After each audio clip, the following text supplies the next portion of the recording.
This is Doug Orahood being interviewed by Pat Kenny at Mesquite, Nevada on October 5th, 2013 at 0705. The purpose of this interview is to collect information on squadron members as part of the Purple Fox HMM 364 Squadron Oral History Project. My name is Doug Orahood. I am 66 years old, 67 in 5 days. I'm from Indiana. I was born in Indiana. Except for the time in the Marine Corps, I've lived in Indiana my entire life. I graduated from a school called Wilkinson High School, and while there, my mom and my dad was principal, my mom was a teacher, and we would have a career day. Very small school. There would be about 30 kids in a class, and my dad always made it a point to invite the military services. My dad was a World War II aviator in the Air Corps, and first time I ever saw a Marine for real was at one of those career days, and as I look back now, I realized that it was a gunnery sergeant, big burly guy, and of all the people that were there that day, he made the biggest impression on me, and I had always been inclined toward the military because my dad was very pro-military, and as a kid I used to sit in an orange crate box from the IGA store in or the Grab It Here in Kingman, Indiana, and I'd pretend I was flying. I'd wear my dad's hat and his aviator glasses, and my whole life was geared toward being a pilot. That's all I wanted to do, and I thought the epitome of that would be to be a pilot and fly in combat. I just thought that would be the greatest thing in the world because you'd be serving your country, and so I was ingrained with that from the time I was 3, maybe 4 years old. And I will say this right up front, I don't regret a minute of it. Don't regret it. But that Marine made a big impression on me, and then I read Battle Cry by Leon Uris when I was a senior in high school, and I don't know, but I know it had a lot of subliminal changes in my attitude toward flying and what I want to do, but it made me more than anything want to go in the Marine Corps, quite honestly. I graduated high school, went to Ball State University. I wanted to be an industrial arts teacher and fly in some way, and it worked out really well that I became a PLC. I joined April 6, 1966, the PLC program. I was a cadet in Air Force ROTC, and I was the top standing cadet among the freshmen and sophomores, the underclass cadets. I had the highest rank. I had more ribbons and badges on me than the bellboy at the New York Hilton. I was walking down the hallway in my uniform, and I passed right in front of the student center. There was a table set up, recruiting table with I'll never forget this, I can see it to this day. There was a poster. It had a picture of a T-28 coming in to land on the back of a carrier, which I now know is the Lexington. And a sharp, squared away Captain Wunderlich was the recruiter there. He had a Navy corpsman with him, and I just couldn't resist, and I backed up. I literally stopped and backed up, and I looked at him, and I think he thought I was kidding. I said, "What would I have to do to fly that airplane?" Because it looked to me like a dream airplane. And he said, "Well, join the Marine Corps and go into aviation. If you go into aviation, you have to fly that airplane." And that began a 1-hour stint of taking a test, taking a preliminary physical with the corpsman was there.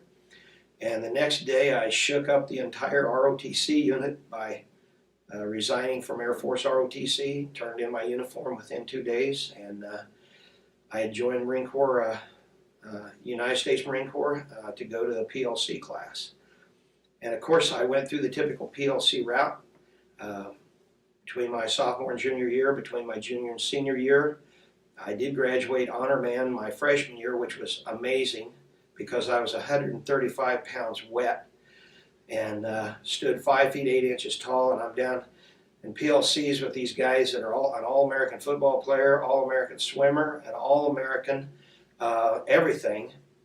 And I found out that it's not just muscle but it's how you use that muscle and how you use that brain. And I was the company pugil stick expert. I ended up looking through the hole in the ear of my football helmet that was protecting my head because a guy bashed me in the head, but it wasn't a killing stroke, and I got him in the lower groin area with a very good vertical butt stroke. And so I was very proud of that, and to think I was an outstanding Marine and to be able to stand out and watch people looking at me receiving an honor, and that's the first time in my life that ever happened. The next thing that impressed me the most is when I was in the PLCs. I'll never forget standing on the grinder at Camp Rupture in Quantico, and I watched about 20 young men at that time. They were older men to me, stand in front, all of them captains, all of them receiving Distinguished Flying Cross, Purple Hearts, and it just, to this day, I still get goosebumps thinking about that, and the impression it had on me of what these people had done for their country.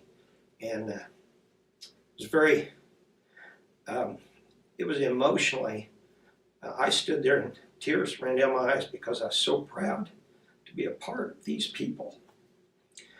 I was commissioned upon graduation from college, and I almost immediately got in my little TR4 and drove to Pensacola, Florida, went through the main gate. These rent-a-cops were there, and I asked where. Of course, they recognize you the minute you get down there. They recognize who you are. You're standing there with these big Google eyes in your car, and you got these manila envelopes that have your orders sitting in the front seat. They know who you are, and they said, go down here, turn to the right, go to this parking lot. And I went down there and I checked in, and I didn't have uniform one, didn't know what I was doing. I mean, I was a little lost Hoosier farm boy walking into this big cauldron of just shit sandwich. I had no idea. And I could abbreviate my stories of flight school, but it was there that the beginnings of the Purple Foxes took place. I remember in PLCs a CH-46 coming in when we were on a forced march, and they had to medevac a kid out of our unit. And I saw this 46 come in. I'd never seen a helicopter like that before in my life, and I thought, boy, that's the coolest. God, that thing's cool. Look at it, it comes right down through the trees. And you understand this was 1966, and a helicopter just wasn't a common commodity in the general public, and it had a big impression on me. And I looked in the front cockpit, and I could see these aviators with their helmets on, and I thought, wow, that is shit hot. So then when I went to flight training, we had to do some. In training, you got to see all kinds of things. The very first person I met at flight school was a first lieutenant that had graduated from Auburn University, and he later on became best man in my wedding, John Whitfield Wells III. The first active duty Marine that I met that was an aviator, I was out one day daydreaming on the flight line where the Blue Angels are based there at Mainside. Saw an A4 come in, big tall guy gets out of it, and I kind of watched him, and he was just squared away dude. And I watched him walk over the fence, and I'm sitting there thinking, okay, what else is he going to do? He walked out of the fence. He just started walking down the road. Shut the aircraft down, just started walking down. So I went over to him and said, sir, do you need a ride somewhere? He said, sure, I'm going up to Mainside. I got to go to the BOQ. I said, well, that's where I live. So he got in, and I took him up there, and we talked. Later on, we came back, and he let me sit in that A4, and I'm like, oh my God, I'm in the womb of humanity. This has got to be the greatest thing. And I was that kid at the airport, and I became the kid at the airport in Pensacola. And every waking minute that I wasn't in class or doing PT or something, I was looking at airplanes. I'd go over to Radmac where they were rebuilding aircraft, and I'd see how they built them. And I was an industrial arts major, and I love building things and seeing how they're built. So just big impressions on me during Pensacola. Um, I would have to say that while I was going through flight training, my favorite airplane was T-28. There's no doubt in my mind. It was my dream come true. It was the P-47 Thunderbolt that I never got to fly in World War II. It was the AD Spad Sky Raider that I never got to fly in Korea. And I knew all these things. When I was a kid, I learned to count by airplanes. I knew what I knew what P-40 was before I knew a P was a letter and a 40 was a number. I could tell you P-40s. P-51s would come from the local base in Terre Haute, and they would dogfight over our farm. And my dad knew a few of those guys from World War II. He'd instructed them. And so all these things I would have to say they synthesized into who I am at that moment in Pensacola. I would also tell you that I struggled in flight school. And in flight school, I was kind of the class clown, or I don't want to say clown, but I was kind of the mascot because my entire class was Naval Academy graduates. And I'm here saying this in public, I was dumber than a box of rocks. These guys had all had quantum physics and trigonometry and algebra. I struggled with those things in school, and I struggled to get through college, and I had to work at it, and I struggled in flight school. In flight school, in the Navy flight school, you took tests, and they were based on a 70-point scale, standard Navy test, and passing was a 35. And eventually, I made a set of naval wings on a piece of cardboard, and I wrote Commandant of the 35 and Fly Society. And I put that on my door, and everywhere I went, as I walked in my door, I remembered that my goal was to make 35 points on a test so I could keep going through flight school. And the funny thing was, of all these Naval Academy graduates that had gone through their training in the Navy, we'd go to classes, and these guys would fail exams. And I'm sitting there, I'm getting my 36 or 37 points on a test, and there'd be a couple guys below me. I'm going, yeah. And I do remember I failed one test, and I was so disgusted with myself because I answered 2 questions wrong that I knew the answer so well that I had just marked the wrong answer. So I retook the test and passed it. And I did, before I started flight school, I had to go to what we called stupid study. And I for 2 weeks, I had to take trigonometry. It was a whole series of things that I didn't do well to start flight school, so I couldn't start it until I passed these tests.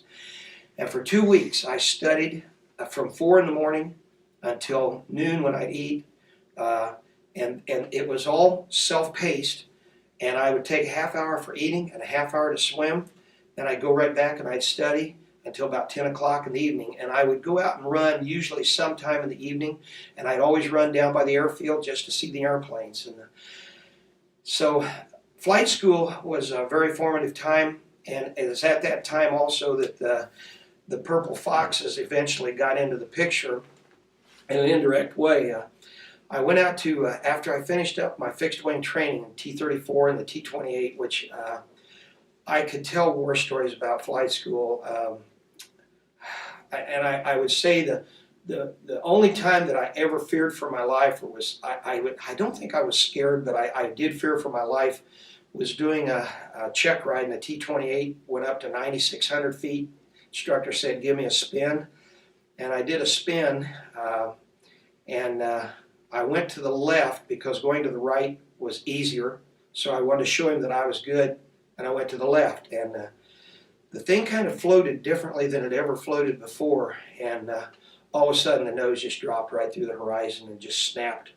And we started spinning, and at 1.5 turns, I couldn't get it recovered. I did everything that I could. 5,000 feet was the floor, and at 5,000 feet, if you don't have control of the aircraft, you're supposed to bail out. And in my mind, I knew that bailing out wasn't the thing you wanted to do, because there wasn't anybody that really lived bailing out of a T-28. And I was unstrapped. We had pulled the canopy back, and I think aerodynamically doing that, the instructor sat in the back seat going, I got it. And I remember we were both on the controls trying to get the thing to come around. And I was getting ready to get up into my seat and get in position to bail out, which the G's are working against you, but I was there, and I noticed that the plane kind of settled a little bit, and at 4,800 feet, approximately 4,800 feet, I found out from the instructor, it stopped the spin, and then he recovered it at 3,200 feet. We did a PEL.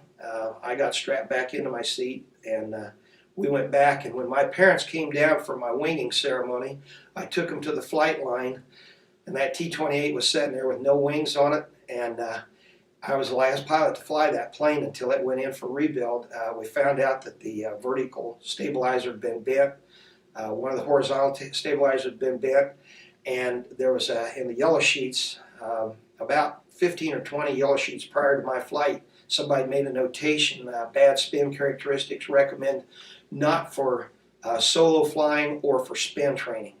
And apparently that didn't get carried forward on the yellow sheets, because we had a clean yellow sheet when we flew it, and I looked back the 10 prior and there was nothing about that.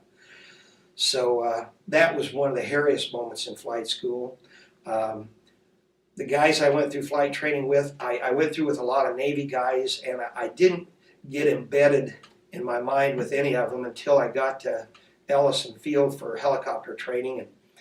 Well, no, wait a minute, I have to back up. I was actually at Softly Field finishing up my quals, and a couple of guys came into the room next to me, and one of them was a guy named Jerry White, and I met Jerry, and that was the beginning of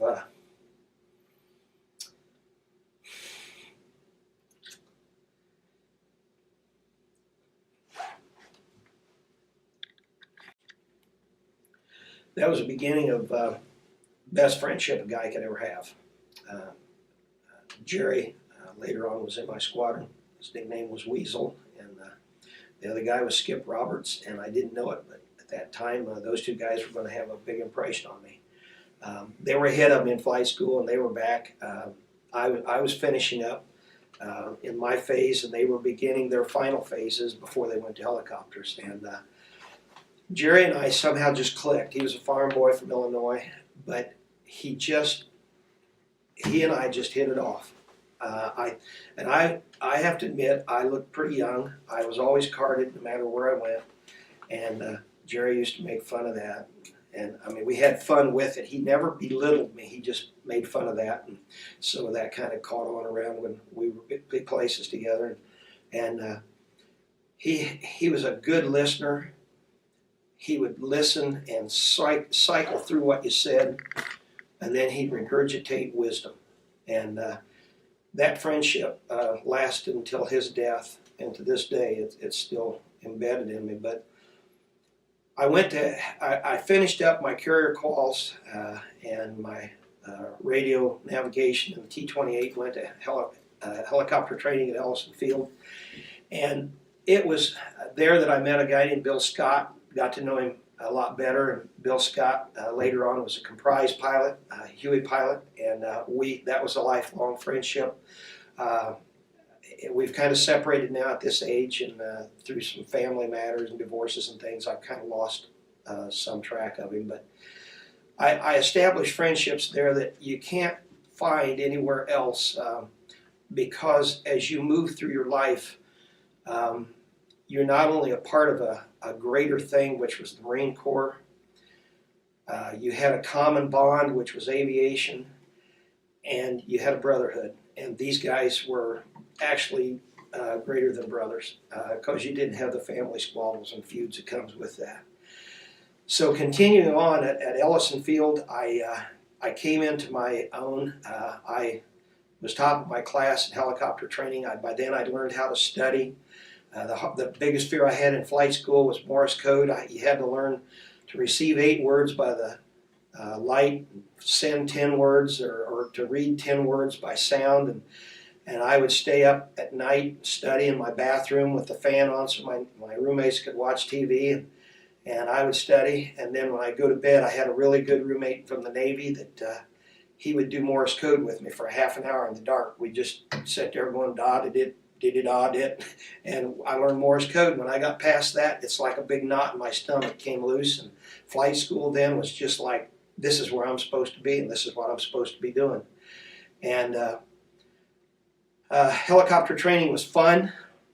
It was work. It was sweat. And the thing that I can remember the most about helicopter training, there's a couple things. One of them was Tony Garcia was my instructor. And I was one of his first students because I was flying a Huey. I was supposed to fly 34s, but I had to go home and take care of some legal matters. And when I got back, I was assigned to Hueys. And I was glad because as I checked into Ellison, the guy was checking out, and he had flunked out of flight school on his last check ride in helicopters. He couldn't fly instruments in a 34, and it was a classic story. He had dropped 2 pencils trying to fly on an approach. He couldn't get his thing together, and he said he just didn't have his shit in one bag, and he flunked out on his last check ride in instrument training. And so I was a little on edge about everything, but I soon got into the groove, and I had a Commander Pufel, was a primary in the OH-58, and every morning we'd go out and fly. We'd go out to this 1LZ, and this is where I learned to hover in a 20-acre site. I didn't know an OH-58 could move that fast backwards and sideways, but we'd hover up to this fence, and Commander Pufel was a funny guy. He flew in Korea, flew helicopters in Korea, and we would hover up to the fence, and what I didn't realize until after we'd had a couple of hops, I could talk to him a little more personally, was that he was older, and he'd married a younger gal, and they had a young son. And we'd hover up to this fence, and the school bus would go by, and he'd flip the landing light off and on, and he'd wave, and his 7-year-old son was on the school bus going to school. We would do that when I was learning 58, and that's where I learned to hover, was so I could hold it right there at the fence, and we'd go back, and it took me a couple hours to learn to keep that thing in 20 acres, and then after another half hour I could keep it down within about 5 acres. And I was narrowing it down to a vegetable patch, and by the time we got to Huey's, I knew what I was doing, and I was pretty pleased with myself. And Tony Garcia was my instructor, and he had just had a 34 hop that morning, and the UH-34 big dog was tall. And Tony got into the Huey with me, and Huey sat low, and he's starting through his usual instruction. He says, "Okay, now, Doug, first thing we do when we get ready to taxi is we have to go into a 2-foot hover, and we need to gently bring the helicopter up." And he starts lifting the helicopter up, and we're going up, up, up, up. And I'm sitting there, and I'm watching the lineman. He's going out of sight. He's down in the chin bubble now, and we're up at what I guess to be about 15 feet high.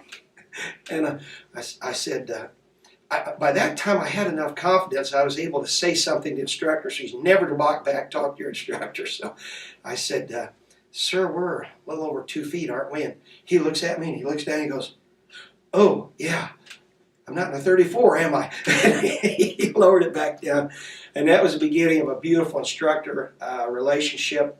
Tony Garcia was one of the most squared away aviators I ever met. And I met a lot of them. They were all just shit hot guys. They had all been to Vietnam. All of them had the DFC and the Purple Hearts on their ribbons when they wore their uniforms, and they walked with swaggers that was cool. They had old flight suits that were all worn out, and they carried their helmets like a football, and they just hang them over their shoulders, and had a knee board, and everything was in the Marine Corps what we called salty. And I said, "That's me. That's what I want to be. I want to be salty." And I had old flight suits, and my flight boots were as beat up as anybody, and I just admired these guys. And then the funny thing was, and I could say this later on, a couple of them were my co-pilots when I was in Vietnam, because they came back. And one of them, I remember, Scoop Gunnis, neatest guy, he was my co-pilot, and we got the crap shot out of us one day on an insert, and he was just as cool as a cucumber, and I was fine with it, because by that time I just thought, I'm getting shot at, what do I do? But these guys, these instructors, I can't say enough about the Marine instructors. There were Navy instructors that were plowbacks. They were Lieutenant JGs. They were young guys, and you could see they were trying to make their mark. But the Marine aviators, they all were just, they knew who they were, where they'd been, what they'd done. And my God, there was nothing that you could do to shake them. And Tony Garcia, just a sharp, squared-away Marine, and a human being that was just beyond reproach as a human being. Just a nice guy. I had him as an instructor. I remember some of the things we used to do was we'd do auto rotations to a box in the Huey, and the fun that I had with Tony was we'd compete against each other. Now Huey, he was a Huey pilot, but he didn't have that many hours in Huey because he was an old 34 pilot. And Tony and I'd go out and we'd shoot auto rotations to a box. We'd start at 1,500 feet, roll the throttle off. Then we'd try to see who'd get the most squared away right inside the box. It got to the point where we'd have to open the doors and look out, and I'd say, well, I got about 3 feet of my. He said, well, I have 2.5 feet of myself. And we'd compete with that. And then we got to the point where we'd do auto rotations to see how many times we could lift up after we landed. So you wanted to get down fast, have a lot of momentum in that rotor blade. And I remember one day I did 5 liftoffs and landings, liftoffs, landing, liftoff, landing, liftoff, and landing. And he looked at me and he says, okay, let's go back. You won. And it was a proud day in my life, and nobody was there. I didn't get any medals for it, except the medal was from Tony. And it meant a lot to me. It just meant a lot that these guys were your friends and they were helping you learn to fly. The last flight that I had in flight school was a very unusual flight. Hawk Cornetta, Bill Scott, Ward Holland, and myself. 4 of us in a Huey, and we all needed 4 hops to finish flight school. We needed 4 legs of instrument training, and so we scheduled a cross country from Pensacola, Ellison Field, to Nafak, New Jersey, which is where Ward Holland was from, and Nafak was the FAA facility right there in Atlantic City. And so you'll know if you look at this. We would take a hop, and one of us would fly, and then we'd get somewhere and one would get out, and the other one would fly, and sometimes one would fly 2 legs, and, because we had enough fuel, and then we'd switch around in flight. Somebody'd hop out of the front seat and go to the back. I would go up front, and we went up to Nafak, New Jersey, and while we were in New Jersey, I was at a bar one night, and in Atlantic City. We were all sitting there at the bar drinking beer, and we watched Neil Armstrong walk on the moon. And that's how I remember who I was, where I was when the first man walked on the moon. I was in Atlantic City, New Jersey, and I got on the phone and I called my girlfriend, who's now my wife of 42 years, Susan. I called her and asked her, did you see the Neil Armstrong, blah, blah, and I told her where I was. And I could hear the excitement in her voice of talking to me, and that I was, in flight training, and she just knew how much I enjoyed this. And we'd had an off and on relationship because she was younger than I was, and when you're young and there's a 4-year, sometimes 5-year difference in your age, you can't have the normal relationship that you would if you was dating somebody your age. So, but I called her and talked to her, and I called my parents, talked to my dad, and he was all excited about Neil Armstrong, and we were all real proud.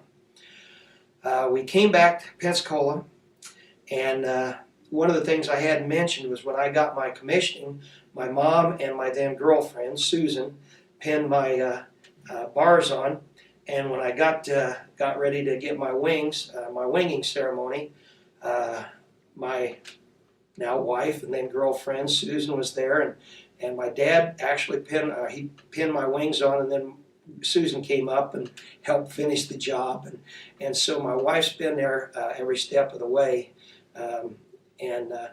so I got my wings in July of 1969. I moved from Pensacola home for a couple weeks, and then Bill Scott came by. He had a Corvette pulling a U-Haul trailer, and I had my TR-4 pulling a beach buggy that I built while I was in Florida, and we headed for California. When we got back from our cross country, well, I should say before we left, all of us were going to go to New River but one guy, and he was going to go to California. When we got back, somebody said, hey, look at this, and we looked at our orders, and everybody in my class was going to go to West Coast, and only one guy was going to New River, and he'd asked for it for family purposes. So, went home, saw the family, got packed up, went to the West Coast, HMMT 302, got out there, checked in the squadron, and I should say, more the formation of the Purple Foxes began when I got to California. Went through the Saddleback Mountains at 2 o'clock in the morning. Got to an apartment. We found an apartment. My God, I'd never seen anything like California at night. I mean, you know, Los Angeles base and everything. You see it in the movies, all these lights and everything. And we're driving down a hill, going down to find this apartment complex just outside of Santa Ana. And I knock on the door of this apartment complex, and Scotty's with me, and nobody's answering the door. I knock on the door again, nobody's answering the door. Curtain pulls aside, and there's Weasel, and he says, "Orahood, get your ass in here." And they open the door, and Scotty and I go inside. The lights were out, and I can tell this now because it was funny. They'd had a lady trying to make a living with them for the last few hours, and they wouldn't pay her. So they were hiding from her pimp. and it was, we were laughing about it, and they were just knee walking drunk.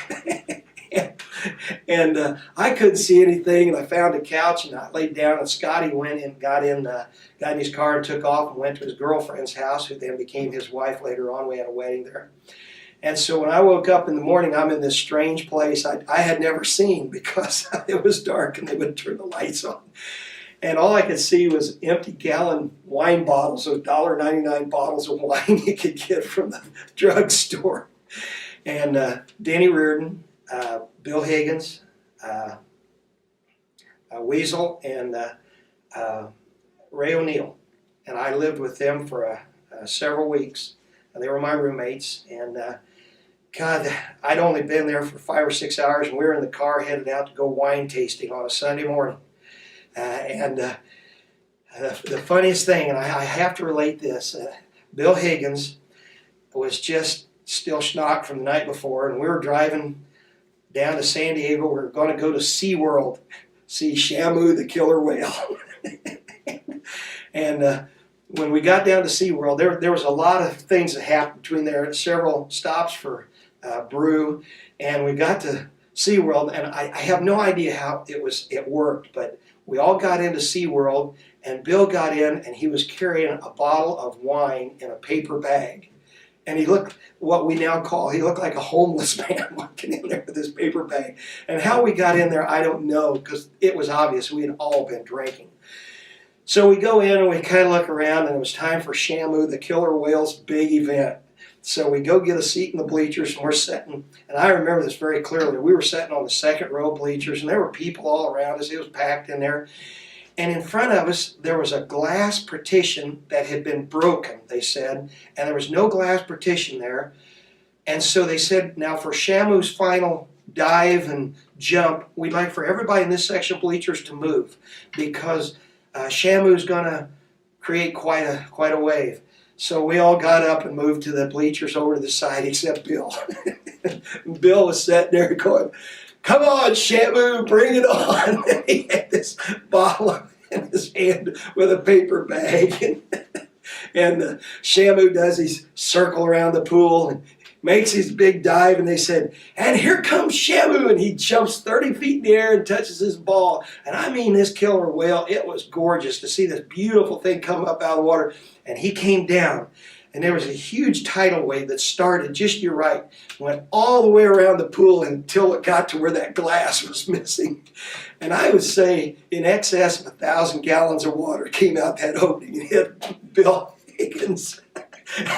Bill goes back, and when the water all settled, there's Bill dripping wet, got a paper bag that had washed off his bottle, and he's going, "Nice jump, Shamu." And I'm not kidding, these guys were just a hoot. I'd go out with Denny Reardon in the evening, and we'd go eat at a place called Just Steak, and he had a girl that he'd see there from time to time. Weasel and I would go out driving and just talk, and we'd go sit over at El Toro and watch jets take off and land, and just sit there and drink beer and talk.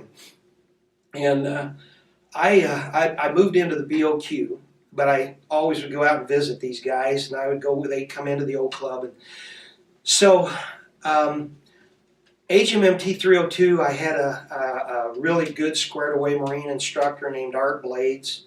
He was one of my transition instructors. And I would say, and I tell this story now, that I had an instructor there that later on my son was flying for a small airline called Comair. It was a commuter airline. And this guy heard the name. The name Orahood's a very unusual name. And he said, his captain that he was flying with said, "Did you happen to know a guy named Orahood that they call Captain America?" And he said, "Yeah, that's my dad." And he said, "Well, I flew with him in California. I was one of his instructors." And I'm really sorry, I can't remember the guy's name right now, but my son said it was really neat to fly with this guy that had me as a transition instructor, or I'd had him. In December, and there were a lot of things that happened in California that really don't amount to hill of beans. I met some wonderful guys that had been in 53s that came back from Vietnam, and I ran around with them. They kind of took me under wing because I was a virgin, never been to Vietnam, and they had salty old 53 pilots, and they took me to Tijuana with them, and that was a very memorable experience, seeing El Cordobas do his last bullfight in Tijuana. And it was a wonderful bullfight, and when we left the bullfight, we had taken a taxi there, and we got in the back of an old pickup truck with a Mexican family. They wanted to take me to the Manhattan bar. And lo and behold, this old farmer, he had his wife and a kid in the front seat and a couple kids in the back seat. We're all this traffic, and he just goes off the road and goes down into this big drainage ditch, and he's driving along this old Chevy pickup, and we're going, what the heck? And I'm sitting on straw bales in the back along with one of the other guys, and with the other three guys, and we're bouncing along, turn down this drainage ditch and down this drainage ditch, and we're bouncing along. He stops the truck, points up, and goes, Manhattan Bar. And we each gave him $5, which, $20 in those days, and this was 1969, was pretty good loot for a taxi driver in an old pickup truck. And we went up, and lo and behold, we climbed up this embankment, came up on the street, and right there was the Manhattan Bar in downtown Tijuana. And we drank and caroused around, and then we went back, and I spent a lot of time with those guys. They lived in a nice apartment, and when I left, I sold my TR4 to one of them. His name was Roy, and I can't remember her last name now. And I entrusted my beach buggy to Bob. And Bob he had gone to Notre Dame, and he was just a salty guy, and he bought a 750 Honda in 1969, which was first year for them. And he was a 500 race fan, and Bob would take this 750 Honda, and he and I would go out to the road around Santa Ana. It was a perimeter road that they'd guard, and we'd take it out there and take the mufflers off of it, and he'd drive it by me, and then I'd get on it, and I'd ride it by him. Sounds just like an Offenhauser, right from the 500. Then we'd put the mufflers on, go back to Main Side, and we became good friends. And Bob and I kept in touch, all three of them. When I went to Vietnam, I sent them notes where I was, and later on, I got a note from one of them that said that Bob had been killed in a 53 crash, and what I wanted to do with the beach buggy and so forth. And I have to admit that was a hard time for me when I was in country to know that this guy that had been through Vietnam was killed in this crash on the Toro Peaks, and so I really missed Bob. He was a great guy.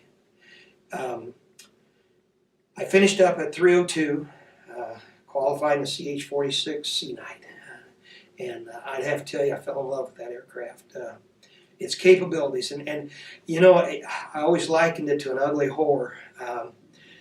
She may have been ugly to look at, but boy, she was fun to ride. And she could work. She did her job well. And people that didn't fly helicopters didn't really understand that this helicopter was probably, and I say this with all prejudice, it was probably one of the great design helicopters of the day. And I say that because of the things it could do, the capabilities it had to get into zones that tail rotors couldn't get into, the capability to lift things that just you didn't normally see with the Hueys that we ran into in Vietnam. And the Big Brother Chinook, wasn't nearly as maneuverable as it was.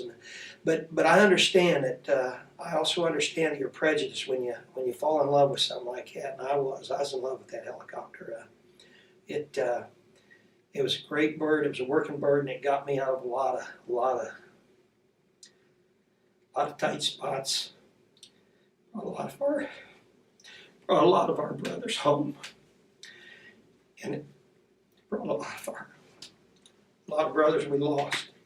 It brought them home. Well, they'll edit anyway.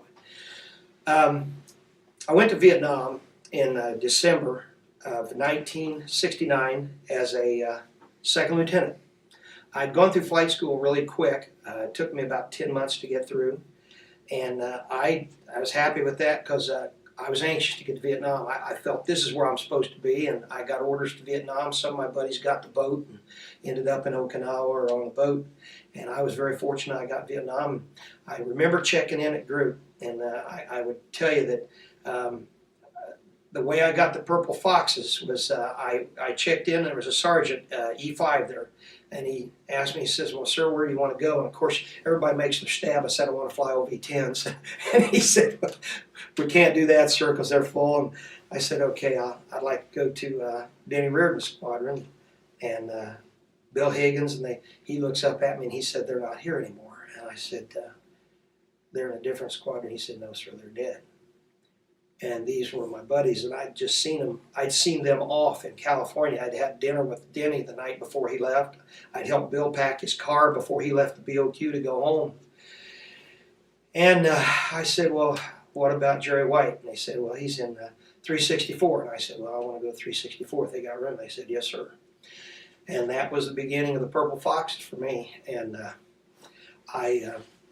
I know that everybody has their stories, and I've told my kids stories and what they remember and what they don't remember. It's up to them. But the Purple Foxes, it was almost, I was in a fraternity in college, and I'd have to say this makes a fraternity look like a little Cub Scout troop, because this was a fraternity of brothers, true brothers. All of us were roughly the same age. When I checked in, there were 39 first lieutenants. I was a second lieutenant. There was a second lieutenant non-flying guy that was in, I think he was in maintenance. We had a couple of captains. We had a Major Pippa that was the XO, and Colonel Dunbar, who was a CO. And Dunbar was a good enough guy. He liked to fly, and so it was just all. We had a saying in the LPA, the Lieutenants Protective Association, when the LPA rides, everybody rides. And we looked out for each other. We covered each other's butts. We knew who was the strong pilots. We knew who the pilots were that needed work. And the older guys, the guys that were short timers, rubbed it in unbelievably. They'd rub it in. They'd say, hey, how long you been here? And I'd say, oh, I've been here 3 days. And they say, gee, that's how many days I have left before I go home. Or they'd say, how many hours did you get today? And I go, well, I flew about 6 hours. And they say, 6 hours? That's how many days I have before I go home. And they kept rubbing this short timer thing in. And I found out that you got people in phases. You get 4 or 5 people, and then be a month or so. And you get 4 or 5 people, and then be a month or so. I soon got into the groove of flying. It didn't take long. You were signed out and you started flying like on day 2 or day 3 as soon as you did your check-in. And I could tell a lot of war stories that probably have been told too many times. But the thing I remember most about Vietnam is the people. And I'm talking about the guys I was in the squadron with. I could tell you about the helicopters. I could tell you about missions we flew. I could laugh my butt off telling you about drunken stories in the club and out of the club. But more than anything, these guys that I flew with, you could tell that our squadron was special. Because when we go to the club, we sat together and we never made fun of each other except in just fun. We never had fights or arguments. Other squadrons, they'd sit there and just drink, and a couple of them did this. We were a brotherhood that I cannot tell you. Even in this video, you can't realize what that meant to you. The enlisted men and the officers, there was no wall. There was no barrier. There was nothing there. Even the rank kind of structure just kind of went out the window. And what we did is we supported each other. We backed each other. We covered each other's six. We took care of each other. I had enlisted men that I went to bat for, and just by virtue of the fact I was an officer, I went to bat for him, wrote him recommendations to get him out of trouble, and to this day, I can still talk to those guys just like they were a brother. The one funny thing that I would say has to do with rank that I would have to pass along is when I checked in, my nickname was Captain America, and I had a name tag, and everybody had these name tags that were stitched. They weren't the leather name tags; those were for the old guys in flight school. These stitched ones, you were salty, you were in country, you were a veteran. Mine said Doug Orahood, Captain America, and it was in red, white, and blue, and on a subdued background I had. And one day, and of course you had your bar on your cover, and by then I was a first lieutenant, and when I became a first lieutenant, we were having an AOM, and they gave my papers to me, and I just got goaded beyond belief that I was a butter bar in Vietnam. But I became a first lieutenant. I had that little silver bar on my hat, so went in one day to get some sandbags, and went in, and of course you go inside, you take your cover off, and I was inside, and this sergeant was standing there, and he said, well, we don't have any more sandbags, and he says, it'll be a week or two before they come in, and I said, you're out of sandbags? And I said it in kind of an incredulous way, like, I'm in Vietnam and you're out of sandbags, but I think he thought that I was trying to intimidate him, and of course you could see his eyes go from my eyes down to my name tag, and it said Captain America. And he said, just a minute, Skipper. And Skipper, I'm going, Skipper, that's what you call a captain. And I realized what I had done, and so I very quickly folded my cover up so the silver bar didn't show, and they found some sandbags for me, and I hired the girls to come and put the sandbags around my hooch, and I think it cost me $9 a wall to have my sandbags put up, rebuilt, because they'd all fallen down and so forth. But that was a funny instance where rank came in handy in Vietnam to get my sandbags. When you got in the cockpit, rank was gone. Seniority was gone. You got in the cockpit with these guys, and you did your job. You did your job in a friendly manner. The guys in the back were just your brothers. They were your buddies. They were your friends. And they just did what you told them to do because they knew that was their job. It wasn't because you were a senior rank and they were enlisted. It was no reason at all except we knew we had a job to do. And I'd have to say that for the Vietnam experience, the one thing that I would say for posterity is that when I was there, it wasn't that I was a patriot. I knew I was for America, and of course I hated Jane Fonda as much as the next guy, and I despised the hippies that were protesting us. And I remember at Kent State, it was a sad thing, but we all wanted to join the National Guard so we'd go back and shoot college students because we were just turned off by the people that protested us. The American people didn't like soldiers. The older people, the people been through World War II in Korea, they did. They understood what we were doing. But the college kids, young kids, they had no idea, not a clue what we were doing over there, that we were doing this because our country had said we should be doing this. And that was our Patriot Act. But more than anything, in Vietnam, I was there for the Marine Corps. And when I was there for the Marine Corps, those guys on the ground were my mission. I knew that I was a bus driver. You didn't have to tell me that. I knew that I was driving a bus to take those people into combat and to bring them home in whatever form they were, alive or dead. I knew that I was there as a truck driver to take them food and take them water, take them ammunition. I knew that I was there to take those guys to R&R. I knew I was there as a taxi driver to take somebody from point A to point B. That was my job. But I did it and I loved it. And I loved the taxi I was driving. I loved the truck I was driving. I loved the bus I was driving. It was called a CH-46. And the people that were in the crew with me, or that I was in crewing with them, I loved them deeper than you can love anybody. And the respect was always there.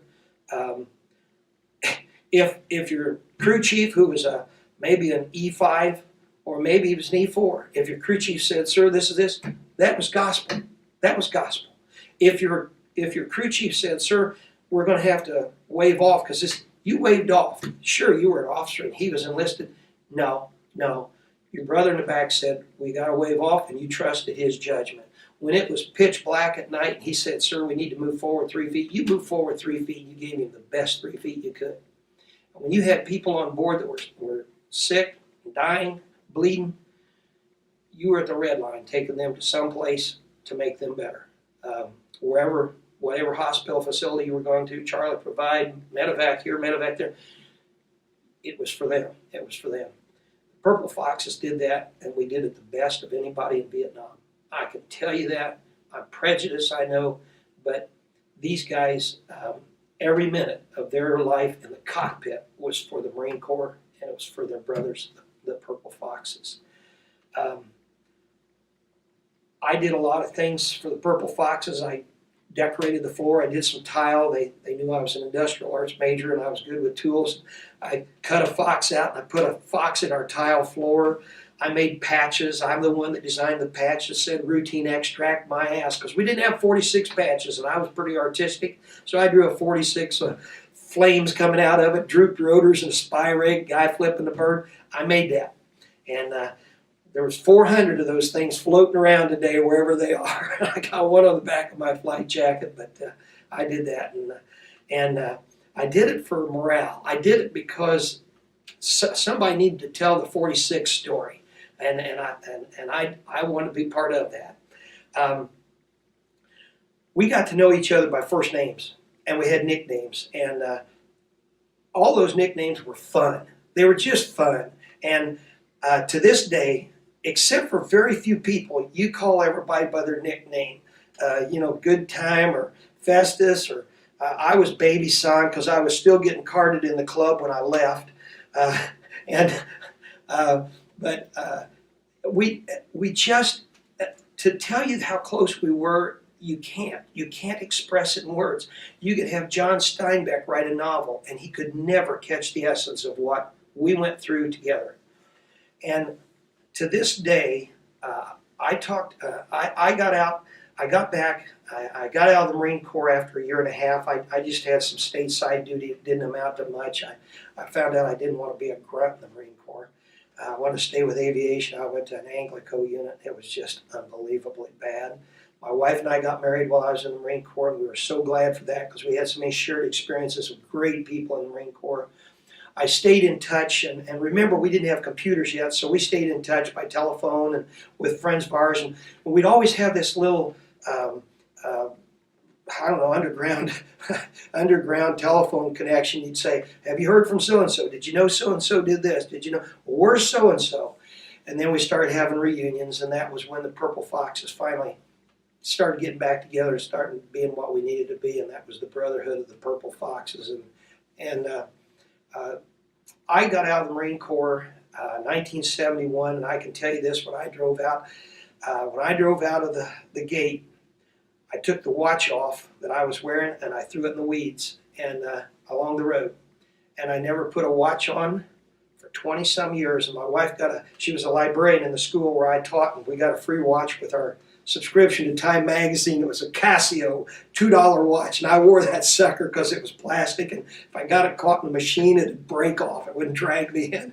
But I loved the Marine Corps, and it was kind of a love-hate relationship. You loved the Marine Corps because it brought you together with these people. You loved the Marine Corps because of the mission. But my God, you hated the Marine Corps for some of the stupid, dumbass things that you had to do or that you ended up doing, and what you had to do and how you treated people sometimes. But I look back, and it was, of course, it was pivotal moments in my life, and it just, you can't trade that. I got out of the Marine Corps 71, went back to Indiana with my bride. We moved our trailer back there. Trailer made in North Carolina, doesn't winter real well in Indiana. Went to college, got my master's degree. My old shop teacher that my dad had hired for his first job hired me for my first job. And I went to a school in Westfield, Indiana. I started there in 1973. And I taught there for 38 years. Retired. I have a wonderful wife, same wife, 42 years. She was a teacher, a librarian basically in the school. I have 3 children. My son has got a wife, and we have 2 great, wonderful grandchildren by him, and they're expecting a third. I have 2 daughters that are married to young men in the Air Force, pararescue men, PJs. My one daughter joined the Air Force. She was Amanda. She was a flight engineer on a Huey in the Air Force, and she met a Marine pilot, and they're good friends to this day. And whenever she would fly with somebody, she always said, "Well, that guy sure doesn't fly like the Marines do," because Major Reynolds, who was in the Air Force, trained with the Marine Corps, and he went back as an instructor with the Marine Corps, and to this day, he's flying Ospreys, training Marines in Ospreys. And so she knows how Marine pilots fly. And our youngest, and she has 2 little girls, and our youngest daughter, Amanda, is married to a PJ that's getting out of the Air Force now, and Megan, I said Amanda, Megan, our youngest, and they have a wonderful little son, and she's pregnant with another child. So I have a good life, and it's made even richer and more full because of the Purple Foxes. And when I say that, I look straight in the camera and I say it with the sincerity that you can find in your heart. I taught school for years. I've had students who became Purple Foxes. I had recruited a lot of young men and young women into the Marine Corps, into the Army, the Air Force. Not everybody's cut out for the Marine Corps, and I know that. And I have a couple of guys in the Coast Guard that I recruited. I love young people. I don't like old people that sit around and talk about the prescriptions. And I think teaching has helped me to do that, and getting back together with the Purple Fox Brotherhood helps me to stay that way. And I would say that the term Semper Fi keeps burning through my heart. And that's my story, and I'm sticking to it.